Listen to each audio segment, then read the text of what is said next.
আজকে লিবিয়া থেকে ১৭৫ জন দেশে ফিরেছেন।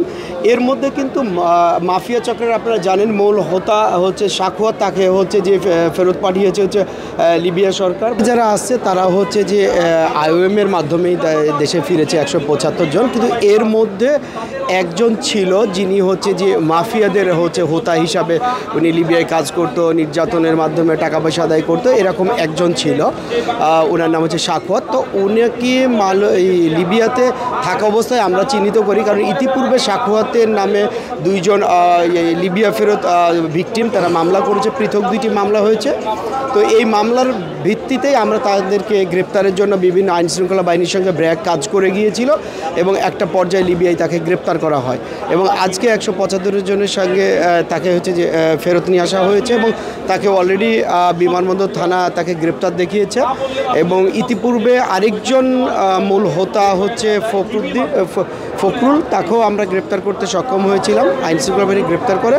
তো এই যাত্রায় এবং আজকে যারা ফিরেছে তাদের সাথে কথা বলে যেটা জানতে পেরেছি, তারা বিভিন্নভাবে তারা বিভিন্ন রুট হয়ে লিবিয়ায় ঢুকেছিল এবং লিবিয়া হয়ে তার উদ্দেশ্য ছিল যে তারা হচ্ছে যে ইউরোপের কোনো দেশে, ইটালি বা এইসব দেশে যাবে।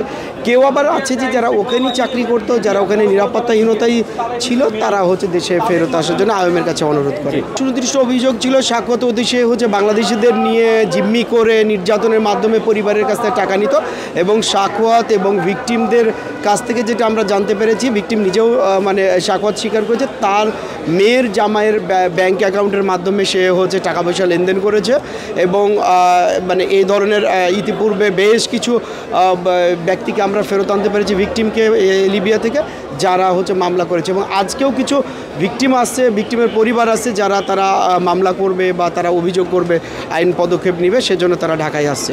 না, আমরা তো ব্র্যাক তো ধরেন যে সচেতনতা চালাচ্ছে, কিন্তু যারা যাচ্ছে তাদেরকে আরও সচেতন হতে হবে। কারণ যদি সচেতনতা যদি না থাকে, তারা যদি নিজে সতর্ক না থাকে, তাহলে আসলে আমরা কিভাবে এটা পদক্ষেপ নেব।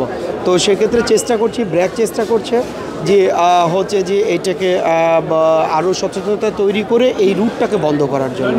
এই ভূমধ্যসাগর পাড়ি দিয়ে ইটালি যাওয়াটা যতটুকু মানে ওরা স্বপ্ন দেখে, এটা কিন্তু বাস্তবে কিন্তু অনেক কঠিন, আর এটা তো অবৈধভাবে। তো আমাদের যারা যাচ্ছে, যারা বিশেষ করে বিদেশগামী বা যারা এই অবৈধভাবে লিবিয়া হয়ে ইউরোপে যাওয়ার চিন্তা করছে, তাদেরকে আরও সচেতন হতে হবে যে এইভাবে যে যায় না। আমরা দেখেছি অনেক মানুষ সাগরে মারা গেছে, অনেক ভিকটিম মানে সাগর থেকে কোস্টগার্ড উঠিয়েছে বা মাফিয়াদের কাছে জিম্মি হয়ে তারা হচ্ছে যে মুক্তিপণ দিয়েছে।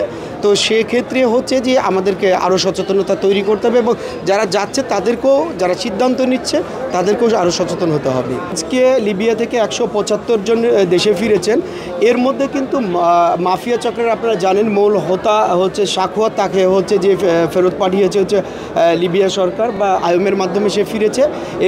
মানে তো ওই সাখওয়াতের নামে আগেই সুনির্দিষ্ট 2টা মামলা ছিল মানব পাচার আইনে এবং হচ্ছে যে তিনি ওই দেশে লিবিয়াতে বাংলাদেশিদেরকে আটকে রেখে জিম্মি করে হচ্ছে মুক্তিপণ আদায় করতো দীর্ঘ সময় ধরে এবং তিনি নিজেও স্বীকার করেছে এয়ারপোর্টে বিভিন্ন আইনশৃঙ্খলা বাহিনীর কাছে যে তার মেয়ের জামাইয়ের ব্যাংক অ্যাকাউন্টের মাধ্যমে সেই টাকাগুলো লেনদেন করত।